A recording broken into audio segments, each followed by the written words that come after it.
Hello, everybody out there in YouTube land, and welcome to DC Fans United. So, today I'm taking a look at the comic book that got the second most votes. I had three books up. Bane Conquest got the most votes, and this one got the second most votes, with Batman the Shadow number 4 coming in last. So I just read this book, and I'm going to go ahead and take a look at it. And I'd want to point out that it has the Rebirth special price of $2.99, so that's better than the normal $3.99. So it's written by Marguerite Bennett, Tynion Ive, and Epting is the artist. The cover's pretty cool. It's pretty dynamic. I'm not sure why they show Batman. He isn't in this. So we'll go ahead and take a look at it. Alright, so starting off, we see a gathering of people here, and it talks about how it's a large market in Istanbul, Turkey. And this guy here is a terrorist, and he wants to cause mayhem here because it has a lot of different nationalities of people. It says Turks, Germans, Iranians, Russians, Iraqis, French, North Africans, Brits, and Americans are there. So he figures if he does his terrorism there, it'll really cause a lot of attention and problems for different countries. So then we get this really good splash page, and it shows everybody who worked on it.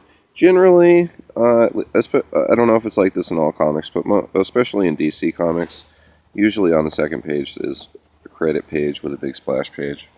I like that. Sometimes it won't be on the second page, like I read one the other day where it was on the 5th page, and sometimes they don't do that at all, but it's pretty standard. So I usually look for that. Alright, and so yeah, Batwoman jumps out and stops the terrorist. And what he's going to do is inject himself with this super venom serum. So it's a little different than the Bane one, though. So she picks him up and throws him into a chair, and he manages to inject himself. Then he turns into this big, horrific monster. And he's like, rah! So I thought that was pretty cool, actually, and this panel's really good. The art on this is good throughout, I thought. So she says, Tuxedo 1. I'm assuming it's a joke. I don't get what that means in this context. So I guess because he changed into the monster, but I don't get what that means. So if you know, let me know what that quote-unquote joke means. And honestly, the writing on this was a little bit disappointing, as we'll see.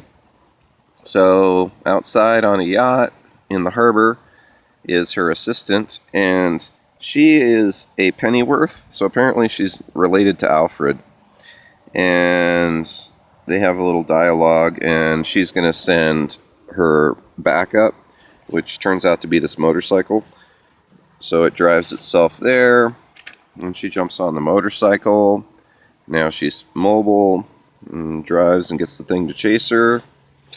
And there's this ad here I thought was really cool. It says Cho. It must be Frank Cho. It's interesting, his art. I've seen it before, and I always think it's Darwin Cook at first, because it looks like his new frontier, especially Martian Manhunter. It's like, I don't know, it's cool. It's retro style. It's an ad for WonderCon Anaheim, which has already gone by. Shoot. That's what happens when I read comics that have been out for a couple months. Oh, and the button. This was a big event. Another ad. So let's see, back to the story.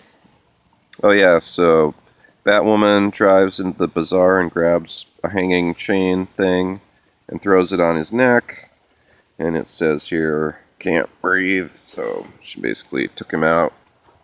And I thought that was, too, when I was reading it, I was like, oh man, she kind of defeated that guy easily. Basically, she did one thing and defeated him.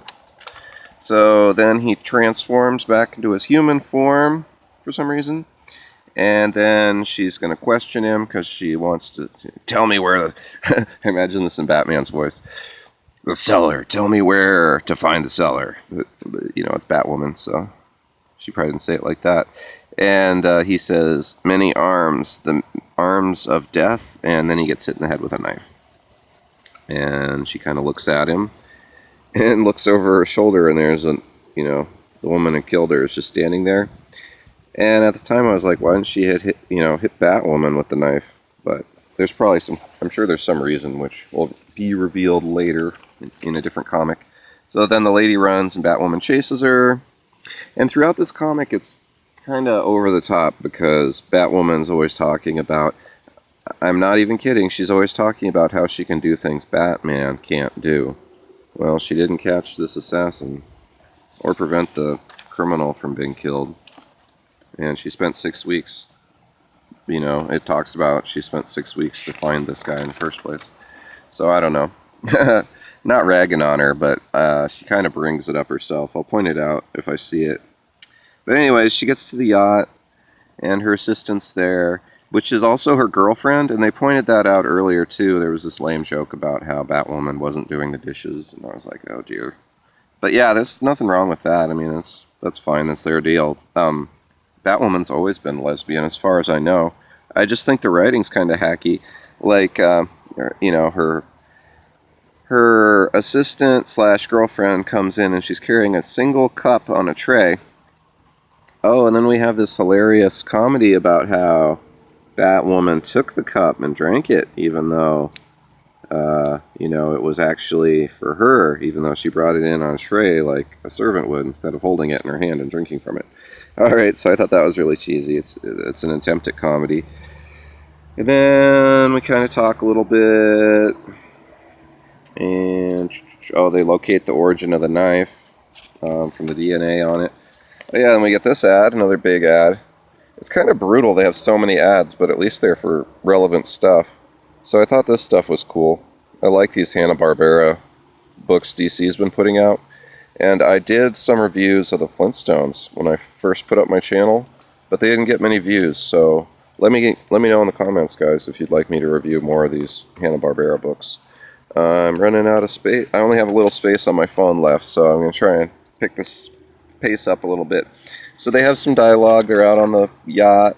They have a flashback to when Batwoman, I guess, it says the lost year, so sometime in her past when she was an adult. And basically she was on this island in the past, and they're going to that island now. That's where the DNA on the knife was. Get this great splash page where she's on the boat, she's arriving, and I thought that was pretty well drawn. I like that. I'm not big on the back-facing hero shot they always do, just because I think it's a little, you don't have to draw their face, so it's kind of easier, but I still think that's really good. And the city in the background looks like it's actually, like he drew it. He didn't trace a model of a city, which, believe it or not, they do a lot of stuff like that.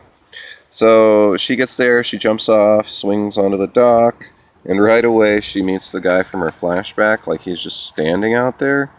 I was like, okay, I don't know how many people live in this enormous city. Look at that. But he was the only guy. He was just by himself out there on the dock, and he's like, Kate, I knew it was you. So apparently he even knows that she's Batwoman. And apparently he has a knife stuck in his back. I didn't even notice that the first time. I just noticed his mouth was bleeding.